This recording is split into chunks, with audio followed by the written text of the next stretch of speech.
Hello everyone, आप सबका वांगशन bubble में फिर से एक बार बहुत बहुत बहुत स्वागत है। हमारे डेमन प्रिंस शाहजहान और उसकी मिसिंग ब्राइड वांग यीबो की supernatural love story bound to you के पार्ट 21 को शुरू करते हैं। अब तक हमने देखा था कि जहान यीबो को अपनी दुनिया में घुमाता है। अब देखते हैं आगे। जहाँ से वापस आने के बाद जहान और यीबो एक बहुत बड़े से हॉल में पहुँच जाते हैं। ये कौन सी जगह है? यीबो ने जहान से पूछा। तो जहान ने उसे बताया, ईबो, ये स्पिरिचुअल हॉल है। यहाँ से हम टेलीपोर्ट करके दूसरी दुनिया में जा सकते हैं। कहाँ? ईबो ने पूछा। तो जहान ने कहा, एक बार हम वहाँ पहुँच जाएंगे तब तुम अपने आप समझ जाओगे। तभी जहान ने देखा कि वहाँ पर कुमाची चलकर आ रहा है, जिसके साथ काफ़ी सारे लोग भी थे जो हाथों में मोमबत्तियाँ पकड़े हुए थे। उसके साथ उसके पिताश्री भी आ रहे थे। उन दोनों को देखकर जहान ने उनको प्रणाम किया, तो ईबो ने भी उसके साथ साथ उसके माता पिता को प्रणाम किया। तो तुम अपने मेट के साथ वापस आ गए।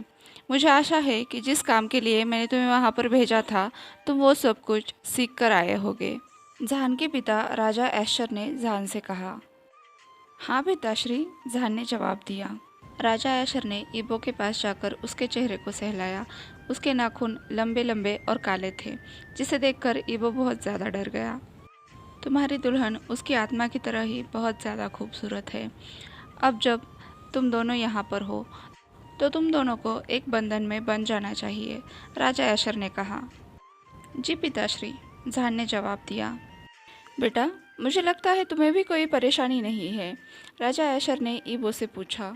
हाँ, नहीं सर, ईबो ने हिचकिचाते हुए कहा। हा हा हा, पिताश्री, मुझे पिताश्री कहो, राजा ऐशर ने हंसते हुए कहा। ठीक है पिताश्री, ईबो ने धीरे से कहा। आप बाप बेटे के बीच में बहुत सारी बातें हो गई, अब बस करते हैं, हमें निकलना भी है, कुमाची ने कहा। Yes my dear, Raja Asher ने कहा। क्या सब लोग यहाँ पर हैं? जहान ने पूछा। हाँ, लगभग, कुमाची ने कहा। नहीं, तभी एक लड़की जहान के करीब आते हुए बोली। भाई, तुम मुझे कैसे भूल सकते हो? उस लड़की ने कहा। जुनशी, कहते हुए जहान ने खुश होकर अपनी बहन को गले लगाया। ईबो, इससे मिलो, ये मेरी बड़ी बहन है, जुनशी, जहान ने कहा। अच्छा, तो ये मेरे छोटे भाई का फियांसे है, जुनशी ने कहा और वो ईबो की तरफ चलने लगी। डर से ईबो अपने कदम पीछे हटाने लगा। अरे, मेरा ब्रदर इन लॉ तो मुझसे डर रहा है, जुनशी ने कहा और वो ज़ोर ज़ोर से हंसने लगी। जुनशी, उसे डराओ मत, जहान ने कहा और ईबो को अपनी बाहों में ले लिया। तो तुम अभी से अपनी बड़ी बहन को भूल गए। अब जबकि तुम्हारा फियांसे यहाँ है तो तुम मुझे क्यों याद रखने लगे? तो अब मैं तुम्हें डरावनी लगने लगी हूँ, जुनशी ने कहा और जहान ज़ोर ज़ोर से हंसने लगा। याद रखना, मैं सबसे खूबसूरत फीमेल डीमन हूँ, जुनशी ने कहा। हाँ जुनशी, पता है, जहान ने हंसते हुए कहा। वैसे मदरलू कहाँ है? जहान ने पूछा। वो 1 मिनट में आती ही होंगी, जुनशी ने बताया। जहान, क्या तुमने मुझे याद किया? एक औरत ने जहान के पास आते हुए कहा। मदरलू, जहान खुश होते हुए बोला। आपसे काफ़ी लंबे समय बाद मिलना हुआ, जहान ने उन्हें झुककर प्रणाम करते हुए कहा। मैं भी जहान, मैं तुम्हारे लिए बहुत ज़्यादा खुश हूँ और अब तो तुम अपनी दुल्हन के साथ हो, मदरलू ने कहा। हाँ मदर, जहान ने मुस्कुराकर हामी भरी। तभी कुमाची ने कहा, अब हमें चलना चाहिए। वो सभी एक जगह आकर खड़े हुए। तभी कुछ काले कपड़े पहने हुए लोग कुछ तैयारी करने लगे। तुम्हें पता है ईबो, मेरी माँ यू और उसकी बेटी दोनों ही अप्सराएं हैं, जहान ने कहा। क्या मतलब जहान? ईबो ने पूछा। अप्सराएं वो डिमंस होती है जो इंसानों में काम की इच्छा बढ़ाती है, जहान ने कहा। अगर वो किसी को अपने वश में कर ले तो वो इंसान यौन उत्पीड़न में तड़पने लगता है। कोई इंसान उनकी पकड़ से नहीं छूट सकता। यहाँ तक कई सारे डेमंस भी खुद को उनसे नहीं बचा सकते। वो मेरे पिता की दूसरी पत्नी है, यहाँ तक कि मेरे पिता भी उसके चार्म के आगे नहीं टिक पाए, जहान ने कहा। तो ईबो ने पूछा, तो तुम्हारी माताश्री को इससे कोई परेशानी नहीं है? बिल्कुल भी नहीं ईबो, क्योंकि अप्सराओं के अंदर कोई भावनाएं नहीं होती। वो चाहे किसी के भी साथ संबंध में रहे, वो उनसे प्यार नहीं कर पाती। मेरी माताश्री को ये पता है, इसलिए उन्हें इस बात से कोई परेशानी नहीं है। ना ही उन्हें पिताजी को लेकर चिंता करने की ज़रूरत है, क्योंकि पिताजी सिर्फ उनसे ही प्यार करते हैं। जहान ने बताया। तो ईबो बच्चों की तरह खुश होते हुए बोला, वाह जहान, तुम्हारी फैमिली तो बहुत ज़्यादा इंटरेस्टिंग है। अब तक तुमने मेरे पूरे परिवार को देखा कहाँ है? वो सभी यहीं पर आ रहे हैं, जहान ने कहा। इसका मतलब तुम्हारे परिवार में और भी ज़्यादा लोग हैं? ईबो ने पूछा। हाँ, 1000 से भी ज़्यादा, पर तुम उन सब से एक साथ नहीं मिल सकते, जहान ने कहा। तभी कुमाची ने जहान और ईबो को आवाज़ लगाकर उन्हें अपने पास बुलाया। महारानी कुमाची के कहे मुताबिक वो दोनों बीच में जाकर एक बड़े से घेरे में खड़े हो गए और वो काले कपड़े पहने हुए लोग कुछ मंत्र बुदबुदाने लगे। तभी वहाँ पर एक पीली रोशनी फैल गई और वो सभी लोग वहाँ से गायब होकर एक नई जगह पर आ गए। वो सभी किसी स्मारक जैसी जगह के अंदर चले गए। जान, ये सब क्या है? मुझे डर लग रहा है, ईबो ने कहा। ये हमारा शक्तिपीठ है, जैसे तुम्हारे यहाँ पर मंदिर होते हैं, जहान ने कहा। ईबो ने आसपास नज़रें घुमाई तो उसने वहाँ पर एक बड़ी सी मूर्ति देखी। ये हमारे भगवान हैं, भगवान एंथस, हम इनकी पूजा करते हैं, जहान ने कहा। तभी सभी लोगों ने झुककर गॉड एंथस को प्रणाम किया। ठीक है, अब विधि शुरू करो, कुमाची ने कहा, और सभी काले कपड़े पहने हुए लोग जहान और ईबो के पास आकर खड़े हुए। उन्होंने ईबो का हाथ अपनी तरफ खींचकर उसके हाथ पर एक कट मार्क बनाया और उससे कुछ खून की बूंदें गिरने थी। वो बूंदें एक कटोरी में इकट्ठी कर ली। ईबो दर्द में चिल्लाया। तभी उस आदमी ने जहान का हाथ खींचकर उसके साथ भी यही किया। उस काले चोगे वाले आदमी ने उस कटोरी को अपने हाथ में लेकर कुछ मंत्र बुदबुदाना शुरू किया। ईबो ने आसपास नज़र घुमाकर देखा। अब वो पूरा कमरा अजीब अजीब तरह के जीवों से भरा हुआ दिखने लगा था। हर तरफ कोई ना कोई रेंग रहा था, कोई दीवार पर, कोई छत पर, तो कोई ज़मीन पर। जहान, कहते हुए ईबो जहान से जाकर चिपक गया। डरने की ज़रूरत नहीं है ईबो, कहते हुए जहान ने ईबो का हाथ टाइटली पकड़ लिया। काले चोगे वाले आदमी ने जहान के हाथ में वो कटोरी थमा दी। जहान ने उस कटोरी में से एक घूंट खून पिया और वो कटोरी ईबो के हाथ में थमा दी। ईबो उस कटोरी को मुंह बनाते हुए देखने लगा तो जहान ने कहा, ईबो, इसे पी लो।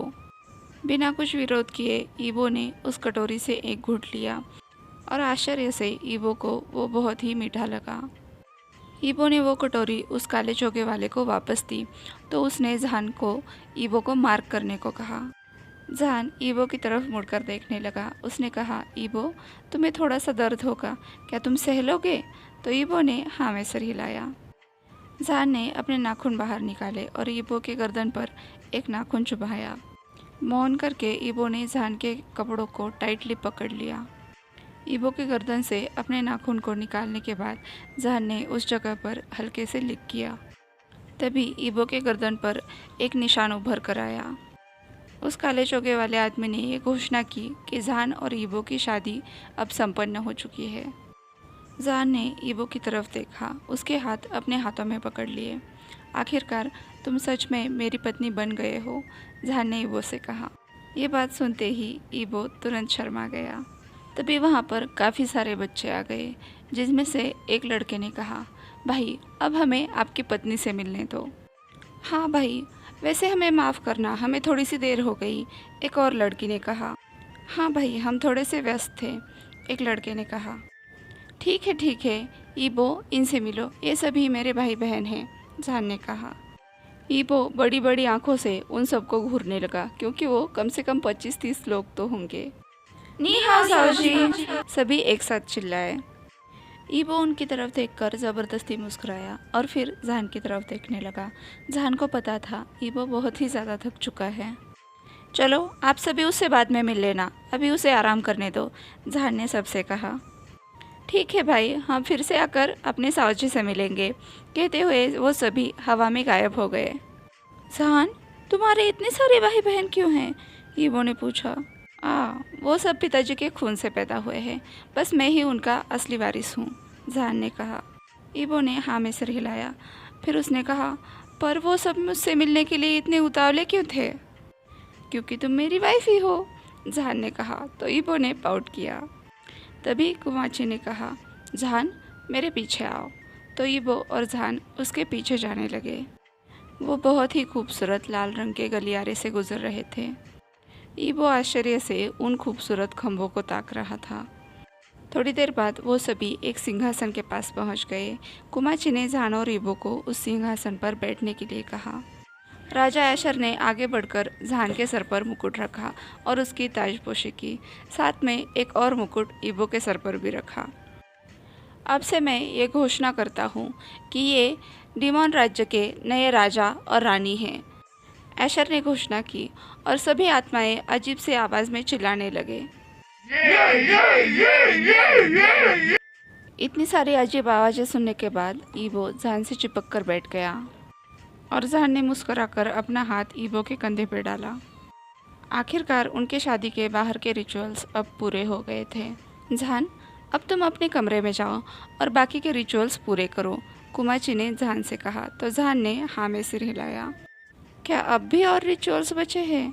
ईबो ने जहान से पूछा। जहान ने ईबो को अपने बाहों में उठाया और वो अपने कमरे की तरफ जाने लगा। जाते जाते उसने ईबो से कहा, हाँ अभी और रिचुअल्स बचे हैं, लेकिन उसके लिए बस हम दोनों ही चाहिए। जहान ईबो के साथ चलते हुए बोला, ईबो अब तुम यहाँ की महारानी बन चुके हो, तो तुम्हें यहाँ की शक्तियाँ भी मिलेंगी। उन शक्तियों का इस्तेमाल डेमॉन्स की भलाई के लिए करना। ये बात सुनकर ईबो ने धीरे से हाँ में सिर हिलाया। जब वो अपने कमरे में पहुँचे, जहान ने धीरे से ईबो को अपने बेड पर लिटाया और उसके लिप्स पर किस करने लगा और फिर ईबो के सामने झुककर उसने प्रणाम किया। ये तुम क्या कर रहे हो जहान? ईबो ने पूछा। ईबो, अब तुम मेरी रानी बन गए हो, तो मेरी सारी शक्तियाँ तुम कंट्रोल कर पाओगे। मुझे कब अपनी शक्तियाँ इस्तेमाल करनी है और कब नहीं, इस बात का तुम निर्णय लोगे, क्योंकि अब से तुम्हारा ओहदा मुझसे भी बड़ा है, जहान ने कहा। वाह, इंटरेस्टिंग है, लेकिन ऐसा क्यों? ईबो ने पूछा। क्योंकि मेल डेमॉन्स ज़्यादातर गुस्सैल होते हैं और गुस्से में वो अपनी सोचने समझने की शक्ति खो देते हैं, इसीलिए उनके पावर्स पर उनके मेट कंट्रोल करते हैं, जहान ने कहा। पर मुझे नहीं पता कि इन पावर्स को कैसे कंट्रोल करना है, ईबो ने कहा। परेशान मत हो, मैं तुम्हें सिखा दूंगा, जहान ने कहा। तभी उसके चेहरे पर एक नटखट मुस्कुराहट आ गई। उसने कहा, तो फिर हम रिचुअल की तरफ बढ़े, और वो ईबो के ऊपर आ गया। चलो, आज वेडिंग हो गई, कल वेडिंग नाइट होगी, तो आज के लिए बस इतना ही। आपसे कल मिलती हूँ। कल का पार्ट बहुत ज़्यादा हॉट होने वाला है, तो फिर उसे मिस मत कीजिएगा। चलिए फिर कल मिलते हैं, तब तक के लिए अपना ख्याल रखिए। मेरा वीडियो पसंद आया हो तो इसे लाइक, शेयर एंड कमेंट कीजिए। अगर अभी तक सब्सक्राइब नहीं किया है तो सब्सक्राइब कर लीजिए और वांगशन बबल में खुश रहिए। Thank you.